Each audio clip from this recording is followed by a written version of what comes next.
Job లేక ఇబ్బంది పడుతున్నారా? అయితే మెడికల్ కోడింగ్ మీకు మంచి ఆప్షన్. వెంటనే కాల్ చేసి కోర్సులో జాయిన్ అవ్వండి.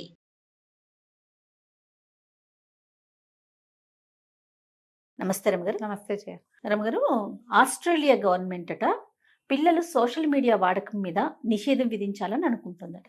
అది 14 కానీ 16 సంవత్సరాల ఈ పిల్లల వరకు నిషేధం అంటే విధిద్దాము. చూడకూడదనే అసలు చేయకూడదనే అసలు చూడకూడదు, సోషల్ మీడియా వాడకూడదు, వాళ్ళ అకౌంట్ ఉండకూడదు, ఎంత ఏజ్ మంచిదో, పెట్టాలి. ఈ రెస్ట్రిక్షన్ అనేది ఏజ్ లో పెట్టాలి. ఎంత మంచిదో జయ ఇది. స్విమ్మింగ్ పూల్ దగ్గర కానీ, ఫుట్బాల్ కోర్టుల దగ్గర కానీ, లేకపోతే ప్లే జోన్ లో కానీ పిల్లలు కనిపించట్లేదు అంటారు అమ్మగారు. అంటే ఎంత దయనీయ పరిస్థితుల్లో ఉన్నాం కదా మనం. అంతే అంతే మన పరిస్థితి కూడా అదే కదా రమగారు. అంతే అంతే జయ, నిజం. అసలు పిల్లలకి ఆటలు అనేది పోయింది పూర్తిగా. ఎంతసేపు ఫోన్లలోనే ఉంటారు, ఫోన్లలో కూర్చొని ఉంటారు. ఎక్కడికి వెళ్ళినా ఏ దీంట్లోకి వెళ్ళినా, నువ్వు ఏ ఫంక్షన్కి వెళ్ళు జయ, ఫంక్షన్కి వెళ్ళు, పార్టీకి వెళ్ళు, పెళ్ళికి వెళ్ళు, ఎక్కడికి వెళ్ళు పిల్లాడు ఇట్లా ఫోన్. ఎవడు వాడు అటు ఇటు పరిగెత్తి ఎక్స్ప్లోర్ చేయడు, కొత్త వాళ్ళతో మాట్లాడు, కొత్త పిల్లలతో ఆడుకోడు, ఎక్కి దిగి చెయ్యరు. ఇది వరకు ఈ పెళ్ళిళ్ళల్లో పెళ్లి చివరికి వచ్చేసాక పిల్లలంతా ఆ స్టేజ్ మీద పోయి ఆ పూలన్నీ పీకి కింద మీద చేసి దొర్లి దొర్లి ఆడి చచ్చిపోయేవాళ్ళు. ఏ పెళ్ళికి వెళ్ళినా నేను అదే చూసేదాన్ని. ఇప్పుడు ఏ పెళ్ళికి వెళ్ళినా ఎవరు ఏ పిల్లవాడు ఆ పని చేయడు, ఇక్కడే కూర్చుంటాడు. ఇంతే. పెద్దవాళ్ళు ఎంత సైలెంట్ గా ఉంటున్నారు, పిల్లలు కూడా అలానే ఉంటున్నారండి. మనము పిల్లలుంటే ఎంత అరుస్తా ఉంటాం, యాయ్ యాయ్ అనే మాట వస్తూనే ఉంటుంది. కానీ అసలు ఏమీ లేదు, ఏం లేదు. పైగా ఇంకోటి ఏంటంటే, ఈ పిల్లలు 6-7 ఏళ్ల పిల్లల దగ్గర నుంచి రీల్స్ చేయటం, ఇన్స్టాలో పోస్ట్ చేయటం, రీల్స్ చేస్తాం రీల్స్ అది అంటే రీలు, ఆ అంటే రీలు, ముగ్గేస్తే రీలు, మూతి వేలు చిక్కుంటే రీలు, అన్నం తింటే రీలు. పిల్లల్ని చూపించడం కూడా మానేయాలని నేను ప్రగాఢంగా కోరుకుంటున్నాను జయ. నా మటుకు నేను అంటే తల్లిదండ్రుల దగ్గర నుంచి కూడా నేను చిట్టి పిల్లల్ని కొంతమందిని చూసి పిచ్చి ముద్దు సరదా వచ్చేస్తాయి. ఎంత సరదా వస్తుందో, ఒక్కొక్క బుడ్డది ఇంతే ఉంటుంది దాని మాటలు, భలే సరదాగా ఉంటుంది. కానీ ఒక లీలగా ఒక భయం వేస్తుంది జయ. ఈ పిల్ల ఎవరికైనా దొరికిపోతుందేమో అనిపిస్తుంది జయ. ఈ పిల్లవాడు ఎవరికైనా దొరికేస్తారని అనిపించేస్తుంది. ఇప్పుడున్న పరిస్థితులు అట్లా వచ్చినాయి. ఎంత దరిద్ర దౌర్భాగ్యపు స్థితిలోకి వచ్చామంటే, ఓ పిల్లని చూసి, ఒక పిల్లవాడిని చూసి ముద్దు పట్టలేక ముచ్చటగా ముట్టుకోవడానికి భయం వేస్తుంది. అవును రమ్మగారు, భయపడే పరిస్థితిలోకి వచ్చాం మనం. ఈ పిల్లలు చూడకుండా ఉండటానికి నా ఓటైతే దానికి పూర్తిగా ఉంది జయ. ఇప్పుడు పిల్లలు శారీరకంగా ఎదగలేకపోతారు, ఎందుకంటే అలానే కూర్చొని అదొక ప్రాబ్లం. అదే మానసికంగా ఎదుగుతారంటారా? ఎదగరమ్మా వాళ్ళకి, అంటే మెచ్యూరిటీ పెరగదరమ్మ గారు. వెర్రితలేస్తాయమ్మా, వయసుకు మించి చూస్తా ఉంటారు కదా. మరి వెర్రితలేస్తుంది. నీకు ఎట్లా ఎదుగుతుంది? నీకు గ్రాడ్యువల్ గా వాడు ఒక్కొక్కటి తెలుసుకుంటూ, ఇప్పుడు 12 ఏళ్ళు అనుకో, ఓ 12 ఏళ్ల పిల్ల. ఈ మధ్య ఏదో సినిమా చూసాను జయ, ఓ 13-14 ఏళ్ల పిల్ల, దాని క్లాస్మేట్లు అందరూ పుష్టిగా ఉంటారు. ఎందుకు నేను మెచ్యూర్ కాలేదని దానికి డౌట్. ఎంతసేపు చదివేస్తుంది, చూసేస్తుంది, గూగుల్ చేస్తుంది. తెలుగు మూవీనా? కాదు, హిందీ మూవీ. ఓకే. నాకెందుకు ఇంత సైజులు లేవు, ఇంత మనిషి నేను ఎందుకు పెరగలేదు, నన్ను బాగా చూడలేదు, నన్ను అందంగా తయారు చేయట్లేదని వాళ్ళ అమ్మ మీద పోట్లాడుతూ ఉంటుంది. దానికి మెచ్యూర్ కాలేదని బెంగ. ఈ మెచ్యూరిటీ వ్యవహారం మిగిలిన వాళ్ళని చూస్తే ఒక్కొక్కళ్ళు బాగుంటారు. పిల్లలకి ఇది వరకు అంత భయాలు ఉండేవి కాదు, ఇప్పుడు ఎందుకు అలాంటివి రావాలి? పిల్లల్లో ఆ రకంగా వెర్రితలు వేసేస్తున్నాయి. 12కే నాకు బాయ్ ఫ్రెండ్ అంటుంది ఒక బుడ్డది, అవన్నీ కనపడతాయి. నేను ఇంకా మెచ్యూర్ అవ్వలేదు, నాకు బాయ్ ఫ్రెండ్స్ ఎలా వస్తారు అనుకుంటుంది ఈ పిల్ల. అసలు ఎంత అసహ్యంగా ఉందో వినడానికి కూడా రోతగా లేదు. కానీ మనం ఆ స్థితిలో ఉన్నాం. కాదరమ్మ గారు, ఒక వయసు వచ్చాక ఆటోమేటిక్ గా తెలియాల్సిన విషయాల్ని వయసు రాకముందే కావాలని తెలుసుకోవడం. ఇప్పుడు మీకు అవన్నీ కనపడుతూ ఉంటాయి కదా జయ. మా ఇంటికి పని చేయడానికి అమ్మాయి వస్తుంది, దాని కొడుకు అప్పుడప్పుడు వస్తుంటాడు. వాడి పేరు చెప్పడం, అమ్మాయి పేరు చెప్పడం నాకు ఇష్టం లేదు. కానీ నేను వచ్చినప్పుడల్లా చూస్తా, వాడి పుట్టేడు జ్వరం అని స్కూల్ మానేస్తే వాడు ఇలా ఇలా ఇలా ఇలా రీల్స్ చూస్తూనే ఉంటాడు. అంటే ఆప్షన్స్ ఉన్నాయంటారా రమ్మగారు దాని నుంచి అవాయిడ్ చేయటానికి? ఆప్షన్స్ ఉన్నాయంటే బోల్డ్ ఉంటాయి జయ. పిల్లాడు అటు ఇటు కదిలి ఆడుకోవచ్చు కదా, ఏదైనా చూడాల్సిందే. అమ్మగారు, ఏం చెయ్యాలనే ప్రశ్న పిల్లల వైపు నుంచి వస్తుంది. చదువుకోవాలి, చదవాలి, ఆడుకోవాలి, సొంతంగా ఎంగేజ్ అవ్వాలి, పజిల్స్ చేయొచ్చు, రెడిల్స్ చేయొచ్చు, పని చేయొచ్చు, ఖాళీగా కూర్చోవచ్చు. అసలు ఖాళీగా కూర్చోవటం అనే ఒక ఆప్షన్ ఉందే అసలు ఎవరికైనా? బోర్ అంటారు, 5 నిమిషాలు అయ్యేసరికి బోర్ కొడుతుంది జయ. ఈ బోర్ కొట్టడము 6-7 ఏళ్ల పిల్లల నుంచి 19-20 ఏళ్ల పిల్లల వరకు వింటాను జయ. నేను బోర్ కొడతాను, కాసేపటికి బోర్ కొట్టేస్తుంది, చాలా బోర్గా ఉంది నాకు. ఏమిటి నిష్క్రియ యోగం లేదు అసలు. నేను నీకు చెప్తుంటాను ప్రతిసారి ఖాళీగా కూర్చోవాలి. ఖాళీగా కూర్చుని మన గురించి మనం ఆలోచించుకునే అవకాశం కూడా మనం తీసుకోవటంలా. మనకి లేదు, మన పిల్లలకి లేదు. నువ్వు ఇంట్లో పనులు చేయించండి పిల్లలతోటి.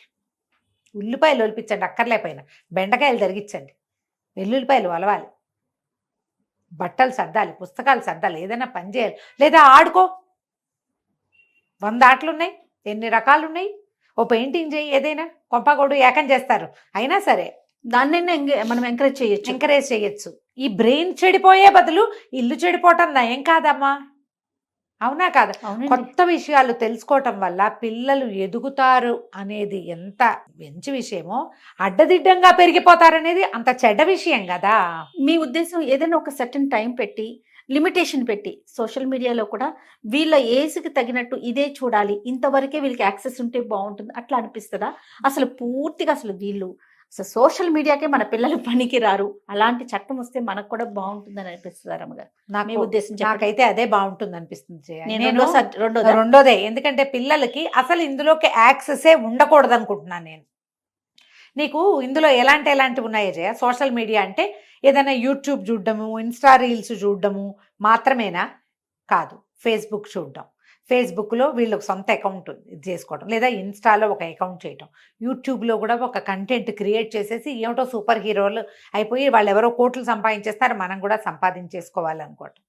దానికోసం రకరకాల మార్గాల్ని అనుసరించడం, కొత్త విషయాలు తెలుసుకుంటారు, రకరకాల ఫ్రెండ్షిప్లు చేస్తారు. అవతల స్క్రీన్ వెనకాల దాక్కున్నవాడు జంతువో, మనిషో, మృగమో ఏమిటో మనకు తెలియదు. ఎదురుకుండా కనిపించే వాళ్ళే గుర్తించలేం మనం. ఇప్పుడు ఏమవుతుంది, అందరూ ప్రమాదాల బారిన పడుతున్నారా అంటే పడట్ల. అందరూ అడ్డదిడ్డంగా పెరిగిపోయి కకావికలుగా కావట్ల.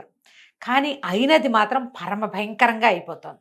అయినా 1-4 కేసులైనా భయపెట్టేలాగానే అవుతున్నాయి, అవునా కాదా? ఆలోచించండి కదా.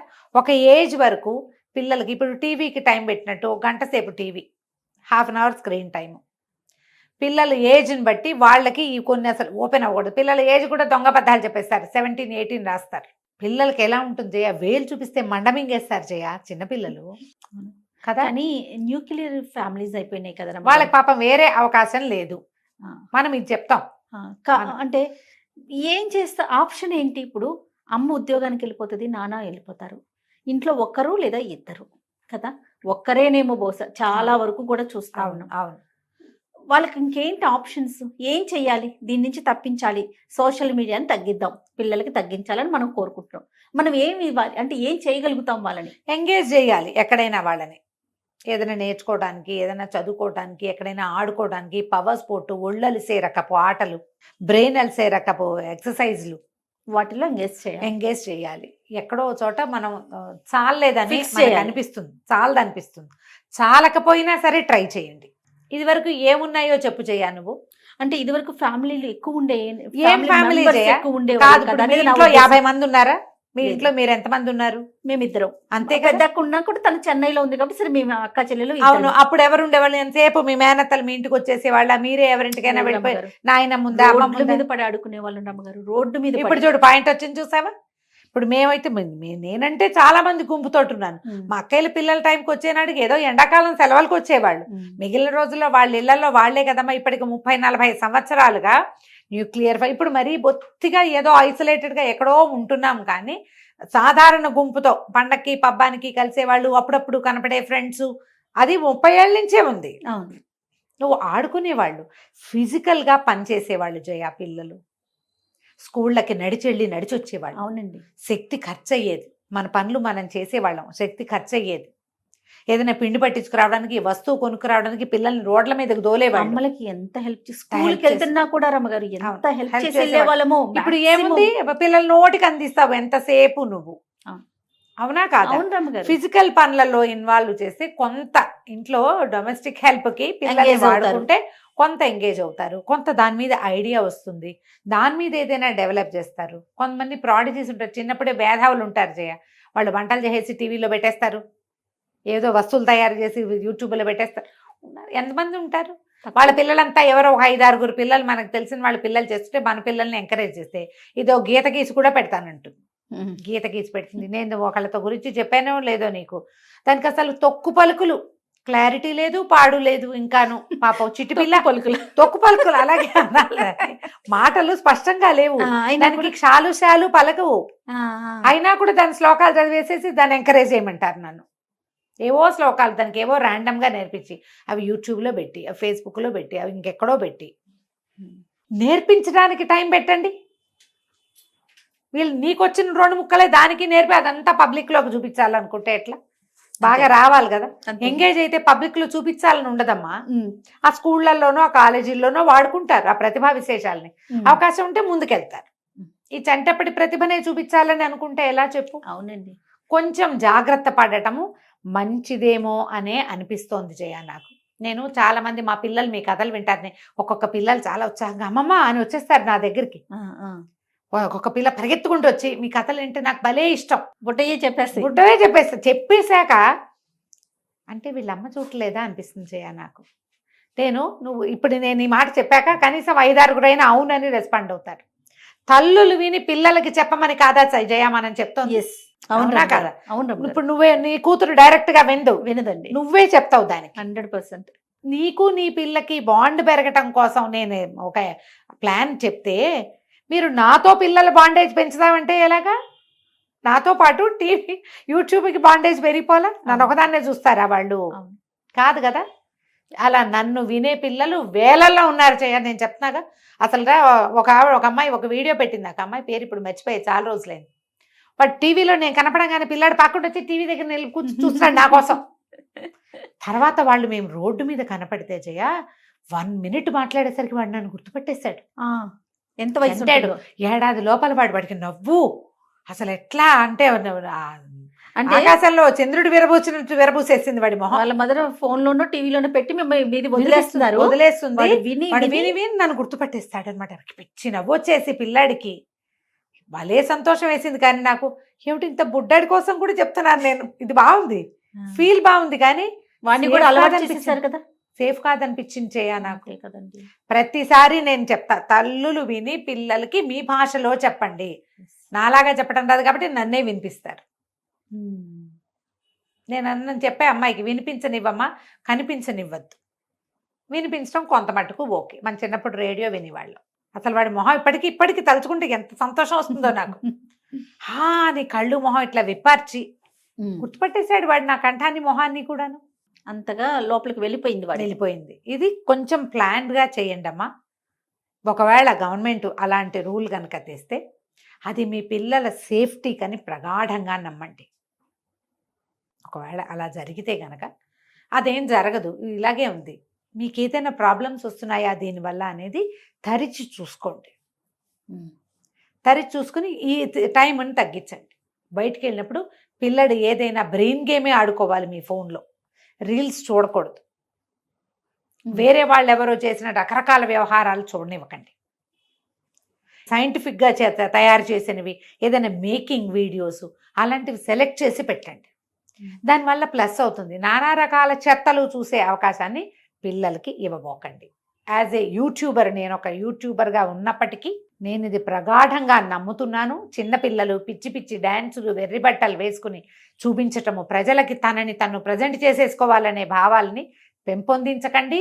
వాటిని ఏమంటారు, ప్రోత్సహించకండి. చూసేందుకు అనుమతించొద్దు, చేసేందుకు అనుమతించొద్దు. చిన్నపిల్లలు అంత విపరీత క్రియలు చేయటానికి ఒప్పుకోబోకండి. అది పిల్లల సేఫ్టీకి ఏదైనా ప్రమాదాన్ని దారితీస్తుందేమోనని ఆలోచించండి. అప్పుడప్పుడు అయినా ఇలాంటి ఆలోచన చేయండి. ఇది ఏదైనా కొంపొస్తుందేమో రేపొద్దున ఈ పని అని భయపడండి. కొంత కంట్రోల్ వస్తుంది కదా. మనం భయపడ్డాం అనుకో ఏం చేస్తాం, కంట్రోల్ చేసుకోండమ్మా. జాగ్రత్త. ఇది 2 వైపులా పదునున్న కత్తి. అవునండి. మీరు ఉల్లిపాయలు టమాటాలు కోసుకున్నట్టే పీక నరికేసుకోవచ్చమ్మా క్షణంలో. క్షణం ఏదో ఒక్కరోజు మన చేయి దాటిపోయిందంటే తర్వాత మనకున్న 1-2 పిల్లల్ని మీరు కూడా పోగొట్టుకుంటే అది మన ప్రాణాల మీద కూడా ఒక్కొక్కసారి రావచ్చు కదా. ఖచ్చితంగా అందులోకి వెళ్ళొద్దు. ఆస్తి నష్టము, తర్వాత ప్రమాదాలు, ప్రాణాపాయ స్థితి, పబ్లిక్లో బట్టబయలైపోవటం మన జీవితము, ఇది వాంఛనీయమైనవి కాదు కదా ఎవరికైనాను. అయితే పెద్దవాళ్ళకైతే ఏంటి, చిన్న వాళ్ళకైతే ఏంటి. ఇలా అవాంఛనీయమైనవి ఏవి జరగకుండా ఉండాలంటే మనం జాగ్రత్తగా ఉండటం మంచిది. తప్పకుండా రమ్మగారు. నమస్తే. నమస్తే.